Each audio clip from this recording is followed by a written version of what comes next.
What's going on, y'all? Welcome back to Marshall Time, episode 31. How's it going, bro? What's up, bro? What's going on? I'm feeling good. How you?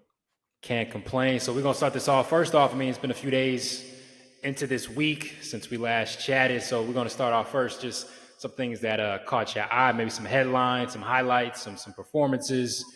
I wrote down a couple things throughout the last couple of days that I definitely want to just talk a little bit about, especially last night's games. But what are some things that have caught your eye this week? Man, something that's caught my eyes over the past, few days, man, is the women's basketball game in general. Like from high school to college, just a big shout out to them, man.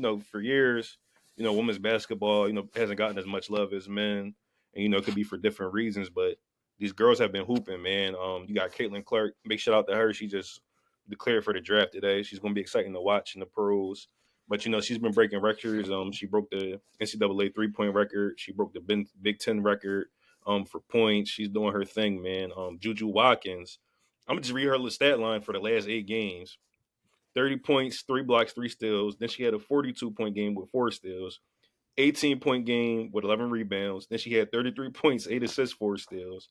32.7 assists, 4 blocks. 31.7 rebounds. 29 points, 4 steals. 51 points, 11 rebounds. That's her last 8 games at USC, and she's hooping. She's killing it. Then we go to the high school level. Gianna Christmas, she had a quintuple double, right? 11 points, 20 rebounds, 11 assists, 10 steals, 10 blocks. I don't care what level of basketball, little league, pro, college, high school, rec league, whatever. Quintuple double is crazy, boys or girls. That is insane. So just shout out to the women's basketball game, man. I love the way that they're evolving.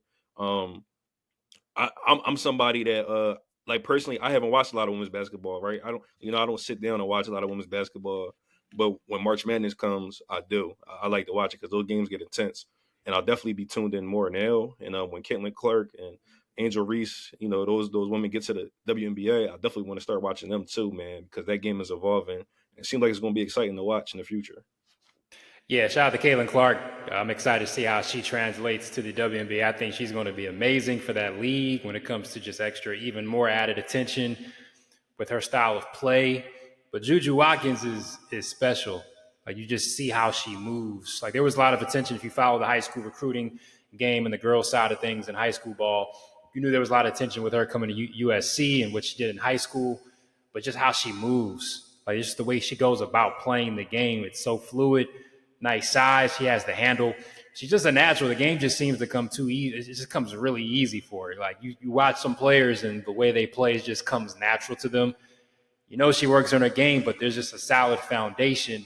Whatever she did, I don't know if her parents hooped or there was elite training when she was a kid because now, just as a freshman, the fundamental skills, just how she moves out there on the floor, the moves that she's doing, it's something to see. And so I'm excited to see what she does 2 years from now in the college game, and then when she makes that leap to be a pro. But that we've talked about it before, the evolution of the girls' game over the years. When I was in high school, when I covered girls basketball, as a newspaper reporter, when I still see girls basketball now on a day to day, just seeing just within the past 10 years, how much has grown. Like you see the drills that they're doing when they're playing pickup ball against guys now. It's just they're picking up the skill. The skill level is picking up at a rapid pace. And we're seeing the skill level with it used to be the shorter players had the skill, right? But now we're seeing more and more players 6 feet, 6'1", 5'10", 5'11", that have these guard skills now. And so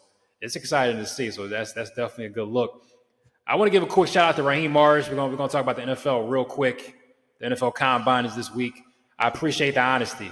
A lot of times when these coaches talk, these GMs talk, these scouts talk, they don't they give us a lot of BS.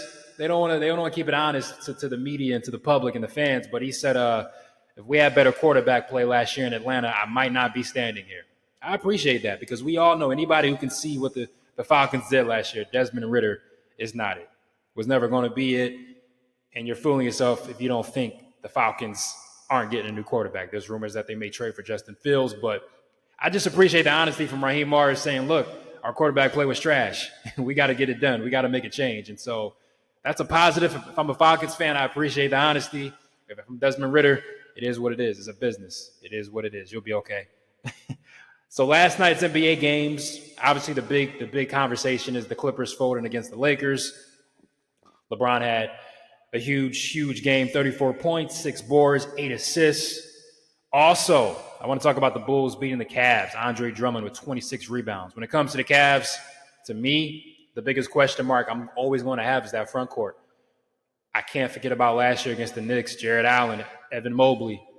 They just got outplayed by Mitchell Robinson and the Knicks. Like, they didn't show up. Like, they're tall, but as far as a presence at the rim, I'm not seeing it. I don't see the toughness enough from those two guys, especially in Evan Mobley. And Jared Allen last year said the lights were too bright.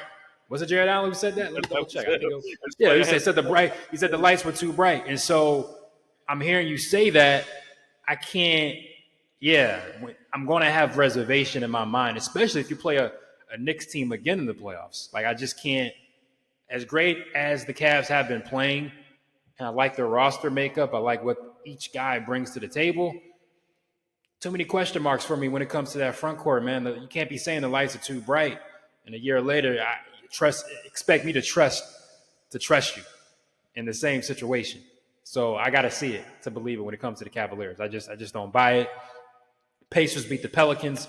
I want to have a Pelicans conversation one day soon about, the future of that franchise, and if the Zion, Brandon Ingram kind of combination is the answer for that franchise. We can go into that for another show, but just want to throw that out there as a nugget, like something we'll talk about in the future. And also my guy, Robbie Avila, Indiana State, put up 35, 8 and 5 last night. They call him Kareem Abdul-Jabbar. I've sent you clips of him since the beginning of the year when I first caught him on Twitter. And ever since then, I've just been paying attention, man. If you've seen him play, I like to call him baby Joker of the college game, just the way he plays. You look at his body, he's about 6. How tall is he? 6'10". Yeah, he's 6'10". He's a sophomore, 6'10" at Indiana State, putting up 17, 7, and 4. But when you watch his game, you see his body. He doesn't jump out at you, right? He's not athletic. He's not fast. He can't jump. But he's getting buckets. He's like a classic YMCA, LA Fitness type of dude that can just go to work. And so when it comes to March Madness, a name to watch for and a guy that I'm rooting for to have like a big tournament run, it's Robbie Avila. So those are the things that have stood out to me the last couple days. Yeah, it's funny. I have a friend that's a Cavs fan, man, and we go back and forth about the Sixers and Cavs all the time. And that's what I hold on. I'm like, bro, your starting center told me the lights were too bright. I will never believe in you guys as long as he's on the roster. So, hey, man, that's just how I feel. But, hey, shout out to the Cavs, though. Max Strus had a crazy fourth quarter performance. Heat check the other night. What was that, Tuesday, I think? They were playing it was against the Mavs. Mavs, man. He had a crazy fourth quarter, and he hit a half-court buzzer beater. That was insane, man. I know all my guys who had the Mavericks winning on their bets. I know that hurts your heart. But, yeah, that was tough. Yeah, you can't look. You can't say that the lights are too bright. Even if you feel that way, certain things you just don't say. Like you just can't, because you're gonna get cooked. You know you're gonna get cooked. And every playoff run, when that playoff exit happens, if it happens earlier than expected, you know what's going to happen. Especially if you don't produce, that clip is going to be replayed and replayed and replayed. He's just giving fans and media just more ammo. Certain things you just can't say. And we talked about this too. I don't get what's up with players giving these quotes to the media. Like, you're giving Twitter a lot of ammo, man. I can see the memes already. It's going to be crazy. Oh, no, it's going to happen. It's going to happen. All right, so one of the bigger things when it comes to the league this year, one of the big headlines is Bronny James, son of LeBron James, of course, being moved from – I had to do a double look when I saw it, from a 2024 first-rounder to a 2025 second-round pick, according to ESPN's mock draft. And LeBron James had something to say. I'm going to pull it up here on my computer. This is what he says. This is his whole tweet, by the way, which he has deleted. I don't know if you knew that. He deleted this tweet, by the way. Yeah, I didn't even know about this. Because when I saw the headline, I was like, let me double check. So I searched, you could search his Twitter to see if I didn't see it. I read an article, it says that he deleted it. So it says, can y'all please just let the kid be a kid and enjoy college basketball? The work and results will ultimately do the talking, no matter what he decides to do. If y'all don't know, he doesn't care what a mock draft says. He just works, earned, not given. And to all the other kids out there striving to be great, keep your head down, blinders on, and keep grinding. These mock drafts doesn't matter one bit. I promise you, only the work matters. Let's talk real basketball, people. Everything he says is good. I know he's being a parent, but here's the issue. You can't on one hand say Bronny can play in the league right now, but Bronny can contribute to the Lakers right now when you have teammates who have been pros for years and have proven themselves. That's kind of disrespectful for a kid who's just getting his feet wet in the college level and who's not tearing the college level up at all. Actually, USC is just horrible as a team, right?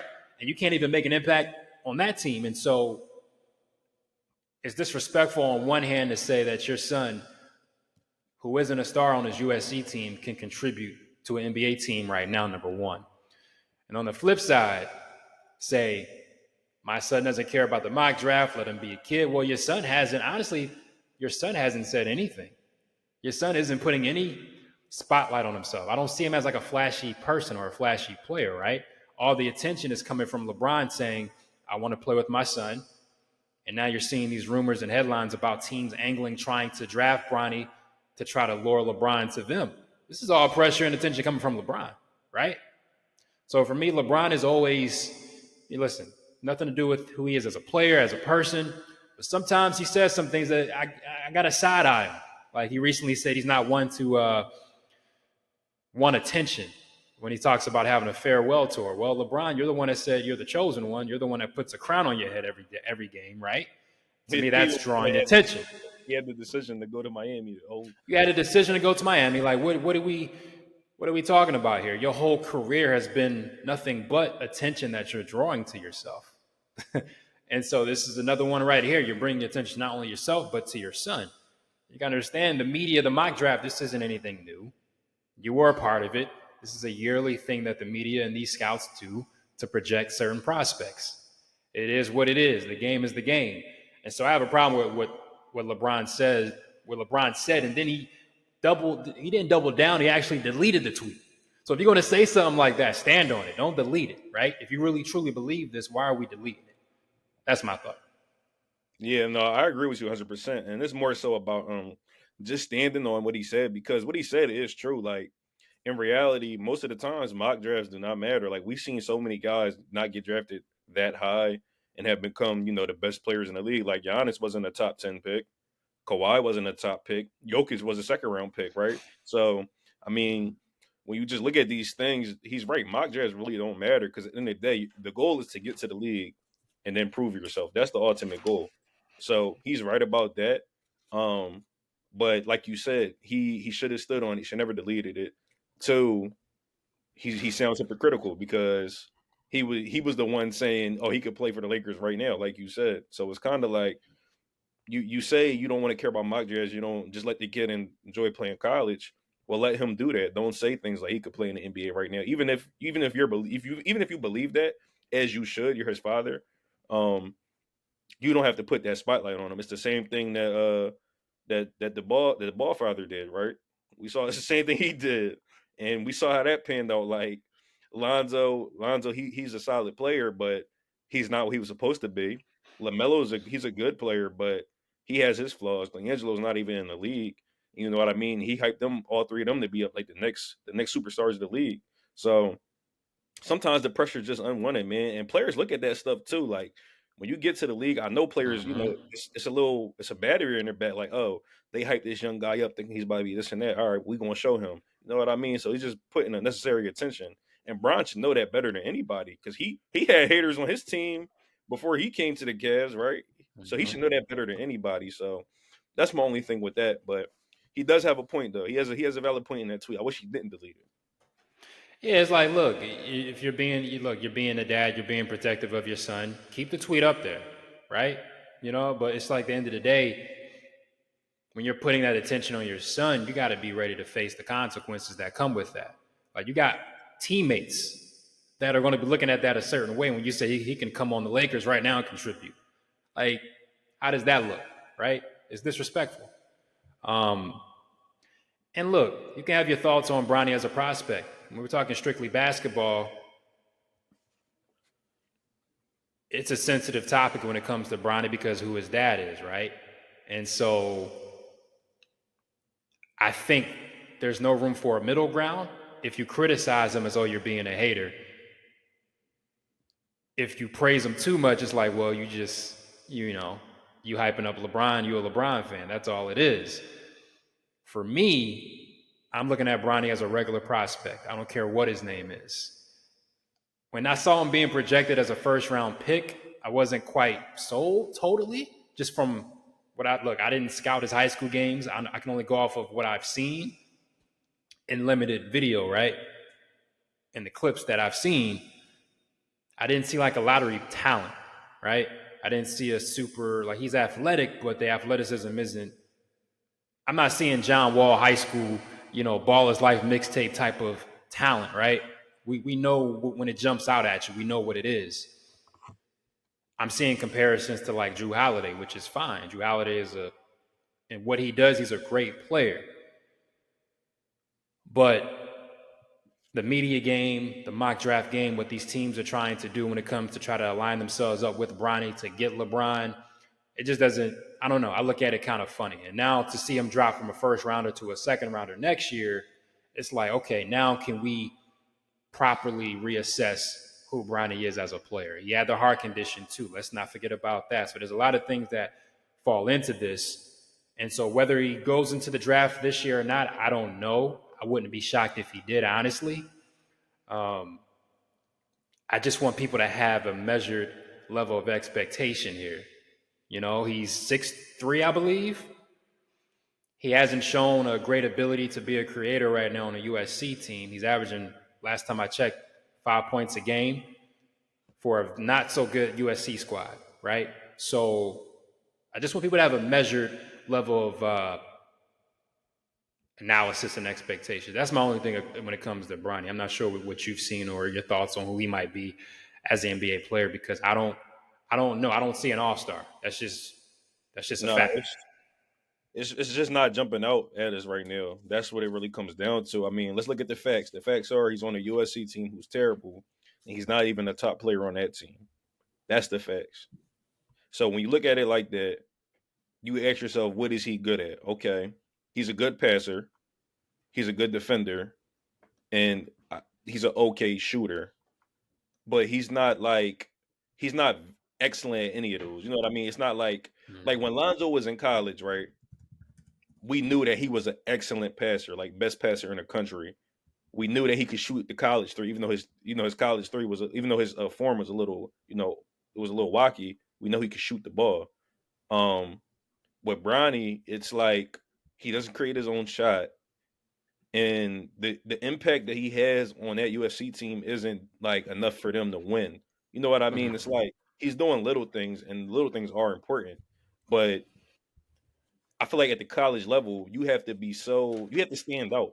Like when we watch these college, especially now, because the college game, there's a lot of players like Bronny James. There's a lot of Bronny Jameses in college. They just don't have his name.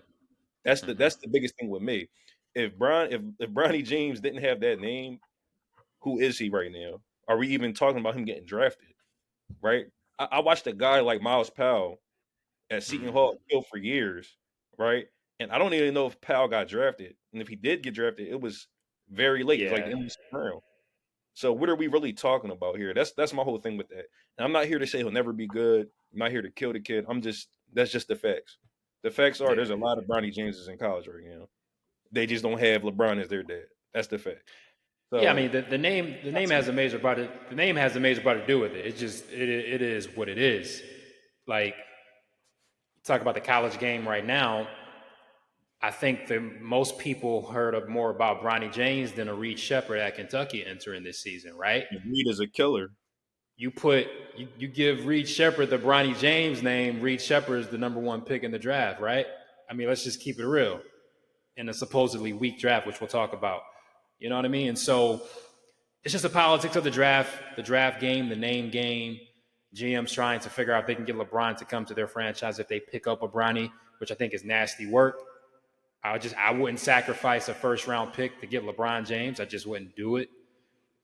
I don't think that's going to ensure you a championship at this point, right? Like, just think about this. If you're Why would you waste a first round pick on Bronny James to get LeBron at LeBron's stage of his career, who's still a great player, but we seeing what LeBron is doing with an Anthony Davis, and they're still a playing team right now in the Western Conference. So what's the upside here? You draft LeBron James in the first round. He turns out to be, let's say, a serviceable starter, right? That's his ceiling. Let's say that. Then what?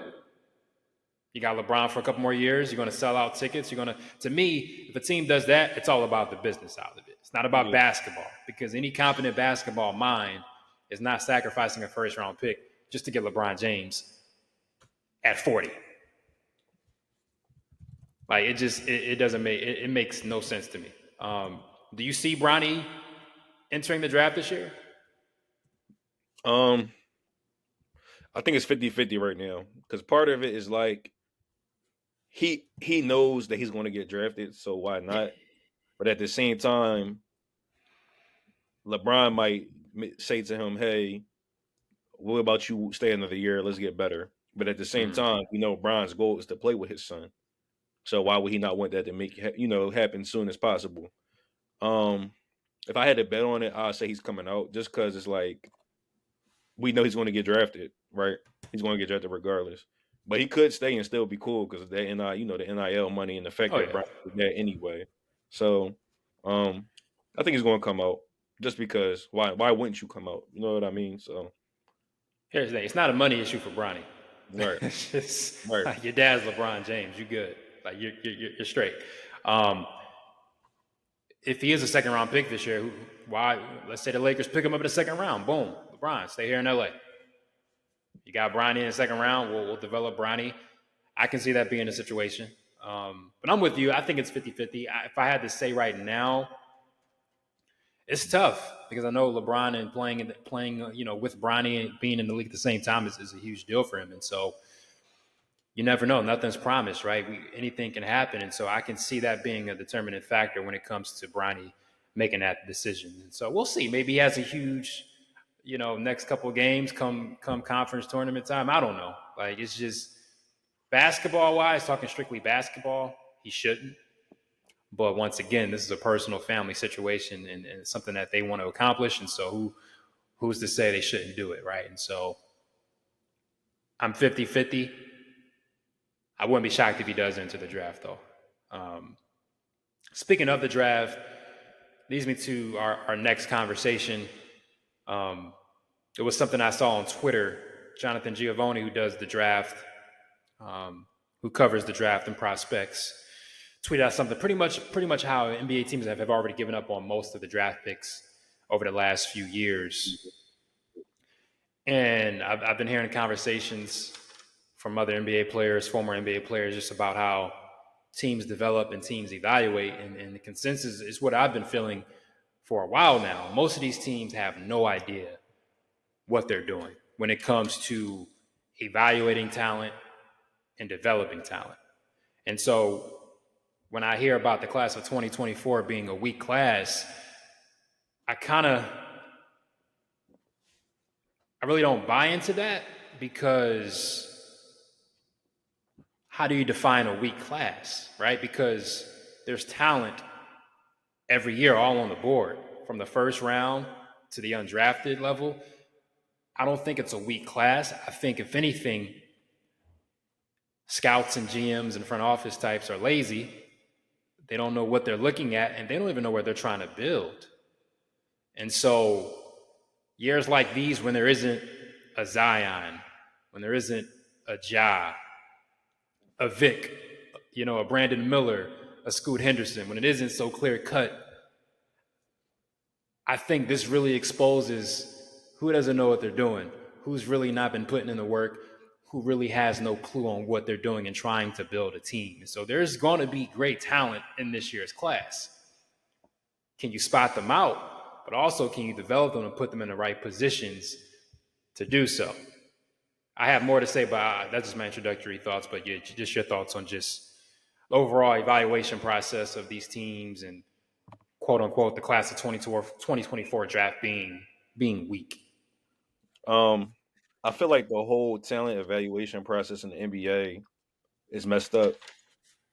solely because teams look too much at potential. And I get it. I understand it's the draft, right? You're investing a high pick into a player, so you want to make sure that he has the most potential possible to be, a star in this league, right? And that's fine. But what are the things we're looking at, right? I feel like most teams they look at athleticism more than anything, especially today's game. And it's not good because when you get to the NBA, everybody's athletic. And if they're not athletic, they're highly skilled, right? But I'd rather have a guy that's skilled than athletic. Like I look back to the 2018 draft, right? I watched a guy like Jalen Brunson go in the second round. Now I'm a Villanova fan, right? I watched Jalen Brunson become a champion with Villanova. I watched him command the offense, a Jay Wright offense, one of the best coaches. I watch him command it, right? I watch him make big shots. I watch him make big plays. And then I turn around, that draft comes, right? You look back at the draft, a guy like Marvin Bagley went number 2, right? Who played at Duke. That's cool. But what did he do at the college level? You know what I mean? We got a guy like Mo Bamba. Mo Bamba I went was number going to bring 6. him up. Mo Bamba Sorry. went Mo Bamba went number 6. Right. And I'm gonna be real. At the time, I didn't think Jalen Brunson, I knew he would be a good player. I didn't think he would be this good in the NBA. And that's because I was blinded by the whole, oh, he's short, he's not that fast, he's not that, he's not that athletic. But bro, he performed in the biggest moments. He's highly skilled and he has high IQ. And his dad was an NBA player. Those are 4 traits that you cannot take away from a player. You can keep the athleticism. I've seen enough. I've seen it. I seen Michael Kidd Gilchrist when I was younger. His jump shot was terrible, but guess what? They took him high because he's tall, he's lanky, he can run, he can jump. Where's his skill at? That's the number one problem with evaluating talent now. And I think it's starting to shift because I feel like more overseas players are starting to get taken and they're starting to get projected. And I feel like teams are starting to see that, the game here today, the players coming up today, a lot of this stuff that they're being taught is just based off their athleticism. They're not being taught basic fundamentals, right? Footwork, you know what I mean? How to read a defense, how to play good help defense. Little things like that. Just the little nuances of the game are left out because we see a guy 6'10" being able to run up and down the court and catch alley oops and putbacks and all this crazy stuff. And that's fun. That's good for the highlights, but that doesn't win you championships. We saw Nikola Jokic, who's arguably the best player in the league right now, and he's still dominating to this day. He's not athletic at all, but he's highly skilled and highly intelligent. Give me 10 Nikola Jokic's before these athletic guys that we're talking about right now. So It just, I laugh at most teams because for every struggling team, you can pinpoint, well, this is why you're bad. Oh, you drafted such and such at this spot when such and such was still on the board. Exhibit A, right? 2020. Number 7, Detroit Pistons. You drafted Killian Hayes. And if you remember, if you don't go back, whoever's listening, there was a lot of pre-draft hype on Killian Hayes. I didn't understand it because I would watch his highlights. I'm like, I've seen some comparisons to James Harden, and it was ridiculous and nasty pre-draft agenda. I didn't understand where it was coming from, but I was like, all right, some team's going to get fooled and draft Killian Hayes. That same year, 2020, they let Tyrese Maxey slide down to number 21 to our own Philadelphia 76ers. Emmanuel Quigley went 25th. Desmond Bane went 30th. But Killian Hayes went number 7. And what upsets me and what makes me laugh and not respect most NBA teams when it comes to their evaluation is that you have the resources to scout these guys. You can go overseas and go to their games. You can talk to their coaches. You can see them work out. You can see them have these one-on-one competitions in the pre-draft process, and you still get it wrong. When I can sit on my couch, all I need is 2 minutes to let you know if a player can hoop or if he's worth the hype. I need 30 seconds of Killian Hayes and said, he's cool, but I'm not picking him top 10. Patrick Williams went number 4 in that class. I'm going to say it again. Patrick Williams. You can do a Does he Google if even you don't, start? Does he even start on the Bulls? I don't even know. bro. Patrick Williams went fourth in the 2020 draft class. Let me double check, make sure I ain't tripping. I wrote it No, down. he did. He did because I'm looking at it right now. Because I got another He name. went. You might bring it Wait, up before me. Aaron Neesmith went 14th. Aaron Neesmith's a solid player for Indiana. He's not Tyrese Maxey. I just don't get it when you. The first time I saw Tyrese Maxey hoop at Kentucky, I said, I want him to be on the Sixers. Like, I want the Sixers to get him. But I was like, there's no way we're going to get him. Like, we're too low in the draft. There's no way we're going to slide. He's going to slide down to our spot at 21. There's just no way. And it happened. I didn't think Miami would buy it. I thought Miami was going to get him right before us. I was upset. I was like, no, there's no way Miami. They never get this wrong. Miami's going to pick him up. They let Tyrese Maxey slide to 21. He's a Kentucky guard. Let me give you a pro tip. More often than not, Kentucky guard is going to be solid. At worst, you got Malik Monk. Facts. But let's break that down though, right? Let's compare it before the NBA. Let's compare them. Patrick Williams' makeup is a 6'8" forward who can score the ball. Tyrese Maxey, they looked at him as a small guard who is fast, but he can't shoot. But let's look at what happened in college, right? Patrick Williams, he did produce on Florida State. Don't get me wrong. But Maxey played for, like you said, he was a Kentucky guard under Coach K, who has produced NBA stars every single year. So they're looking at potential, right? I'd rather go with the player that came from a school of pedigree, a coach of pedigree, than a guy just because he's 6'8". You know what I mean? And I'm not going to say he was say he hooped at college, but I don't remember how good Florida State was that year. I don't think they were like a crazy dominant team. Like, you know what I mean? I'd rather go with the guy from Kentucky, personally. And it's How tall crazy. is Patrick? Chris Williams was 6'8". That's what I'm saying. They're looking at they think everybody's going to be a Paul George, right? That's what the NBA thinks. Everybody's going to be a Paul George, KD, Brian. They're looking for that 6'8", 6'10", 6'9" mold. And it's okay. Not everybody's going to be that, man. And now you're stuck with Patrick Williams, who doesn't even he's not even a focal point on the team. Looking at because I think I vividly I kind of remember glimpses of Patrick Williams at Florida State. I'm just watching some highlights just to see what Chicago could have saw. I'm looking at his stats. He's athletic, right? But as far as creation ability and fluidity with the ball and really getting a bucket, I don't see it. You want to know how much he averaged at Florida State? How much did he average? In his one season, he averaged 9 points a game. That's not gonna get it done. 9 points. 9 points. You're 6'8". So we'll give you number 4 pick. That's what they did with that one. You're 6'8", but you're not cooking like a Brandon Miller was at Alabama. So what are we doing here?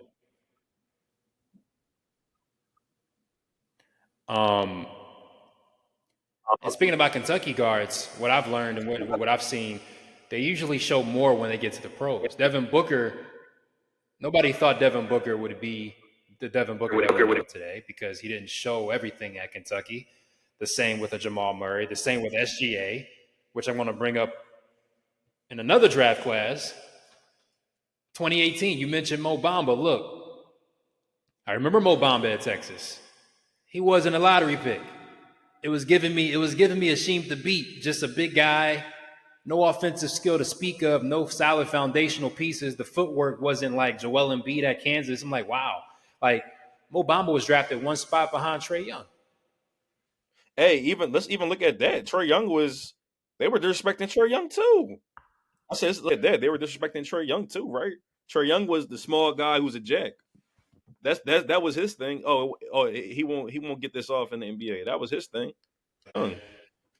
What pick was Trae Young? What was he, 6? He was the 5th pick. It was DeAndre Ayton, Marvin Bagley, Luka, Jaren Jackson, Trae Young. I'm taking Trae Young over all of those guys except Luka. Who do you said? Ayton, Bagley, Luka, Jaren. Ayton was number 1. And then him, right? Yeah, Trae Young. So I'm taking all of him over those guys except Luka. But let's look at what Trae Young's thing was, right? They're looking at him as a small guard who might be a jack, and he doesn't play D. That's what they're looking at. Now, do you look at Jaren Jackson, who's a fine defender, but his game is limited. They're looking at Jaren Jackson as the ultimate big man who he's like the new age big man, right? Play D, he's lights out from three, and he's a solid 3-point shooter, but he's not Trey. Like as far as impact on a court, he's not better than Trey. So that's just my problem. You look at, I mean, it happens every year, right? Check out 2022. Number 9 pick, San Antonio, Jeremy Sohan, who they've tried to, at the start of the year, they tried to make him a point guard, which was horrible. He has no idea what he's doing with the rock when it comes to feeding the big fella Wemby. But at number 12, OKC, Jalen Williams. Imagine if San Antonio has a Jalen Williams with a Vic and all those young guys. The Wizards picked Johnny Davis at number 10. And that same year, Alfred Sengun went 16th, Cam Thomas 27. Herb Jones went 35th. Herb Jones should have been a first-round pick that year. This past draft, the biggest one is Jaime Jaquez Jr., going number 18 to Miami. Once again, a guy who stayed in college at UCLA, put in work, was proven to be that he can get a bucket, but he wasn't super athletic. He wasn't super he doesn't stand out, right? He's not doing these flashy things, but he knows how to get a bucket. And once again, he's a rookie on Miami. And what is he doing? He's getting buckets. And so a lot of times, like Miami, a team like Miami, it's like, no matter where they're picking, you're letting these guys fall to them. And even the undrafted guys they scoop up, these are guys that you have intel on, you can see. But yet Miami somehow figures out a Duncan Robinson, a Max Strus. You know what I mean? This happens every year. And so don't tell me, I don't hear any excuses about why you can't get it done. When I see a Miami getting it done year in, year out, I see an OKC getting it done. They're building something special over there, right? So for me, it's like, what are you looking at when it comes to a player? Can he get a bucket? Can he create? Is he used to creating and for himself and others under pressure situations? Does he have a solid foundation when it comes to footwork? These are things that, when it comes to evaluating talent, that should be the basis. I can teach how to tighten the handle up.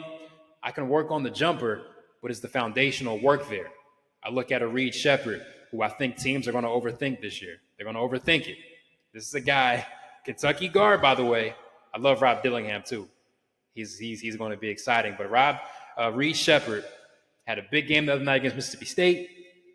Gets to his spots, a smooth game. He can shoot it. He can create. Has nice size.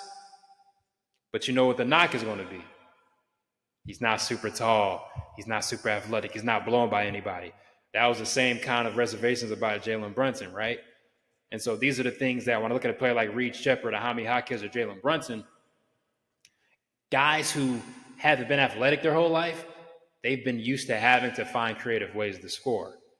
And they're used to that, whether it's adjusting to the high school level, to the college level, to the pro level. They've always had to adjust to the quicker, more athletic players. So why would it stop now? Right? And so if a guy like Reed Shepherd, they're going to overthink it. Have you seen Dalton Connect from Tennessee? Teams are going to overthink that, so he had 39 last night. Well, actually, I mean, I saw some mock drafts. He's projected to go top 5, I believe. I believe it when I see it. I just don't know. He's 22. That's another thing, too. They hold that age.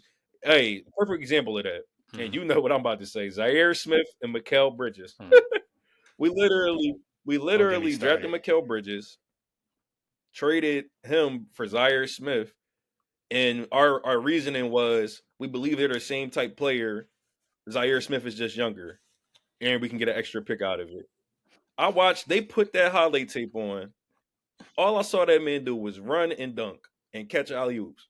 I didn't see no shot creation. I didn't see no threes. Like I said, I'm a Villanova fan. I watched Mikal be a primary scorer for us off the dribble in high-pressure situations. We're talking about national championship games, Final Four, Elite Eight, all of that. Big East Conference, all of that.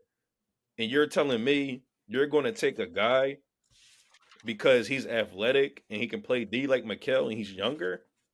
What part of the game is that? That doesn't even make sense. Give me the guy that's better. And even though Mikal, he's an older player, yes, he's older now, But if you're looking at the way these guys are still lasting in the NBA, these guys are playing until their late 30s and they're still being productive. Mikal Mm, could be that same way. mm. And Mikal is better than most of the guys that I've seen get drafted over the past few years. That's just the reality. Same with Brunson. Yeah. The age thing is bogus to me because it's like Zaire Smith. It's not like he's just this phenom who you can build your team around, right? We're not. This is not Brandon Miller. This is not Scoot Henderson. This is not Vic. We're talking about. These are not. This is not a phenom that we've seen lighted up at Texas Tech. I watched Texas Tech basketball that year because they were a really good team. They made a nice run in the tourney.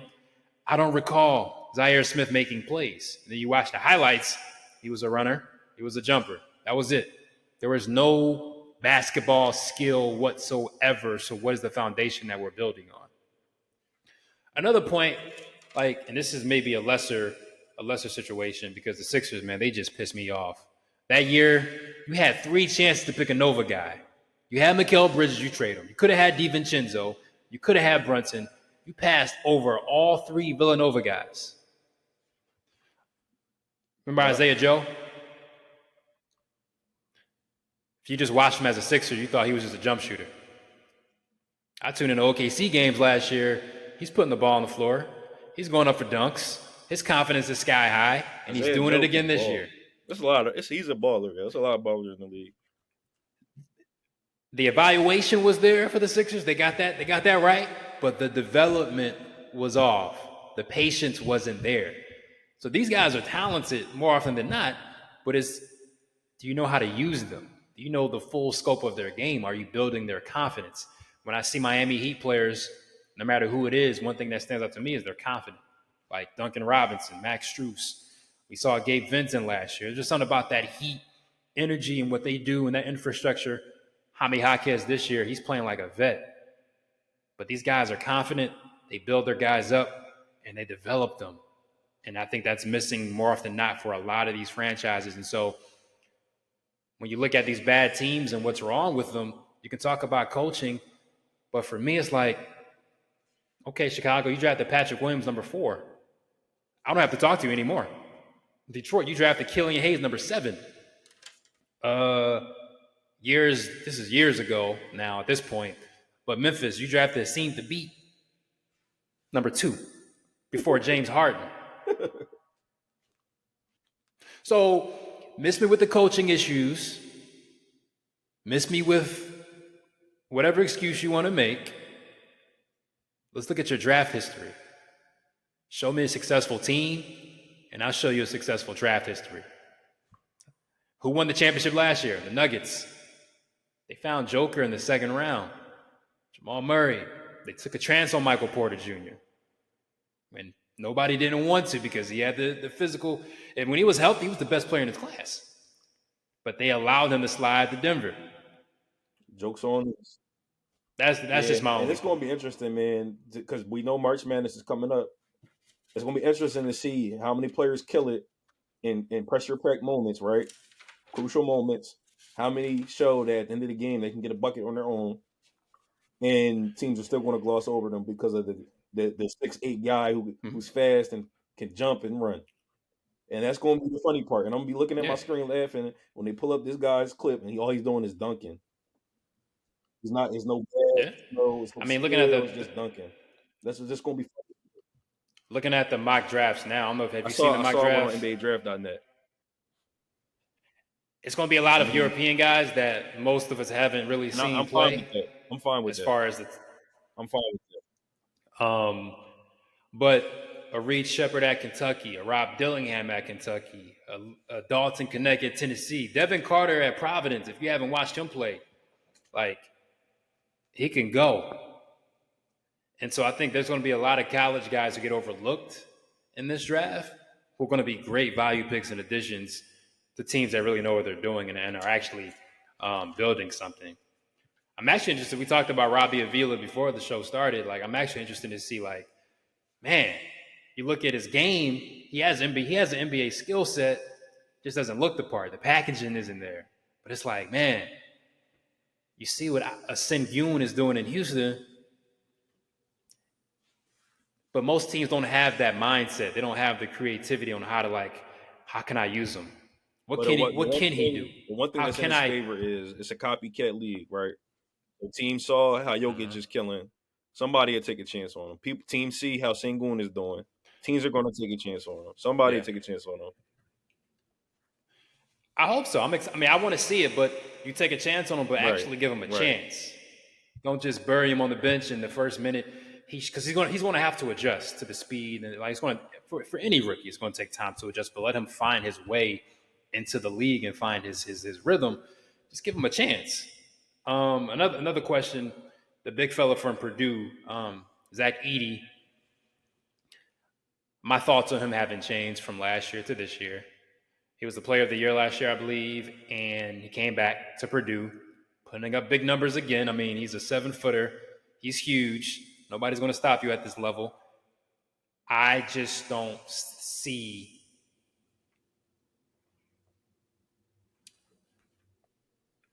I'm trying to envision the impact that it'll have at the next level.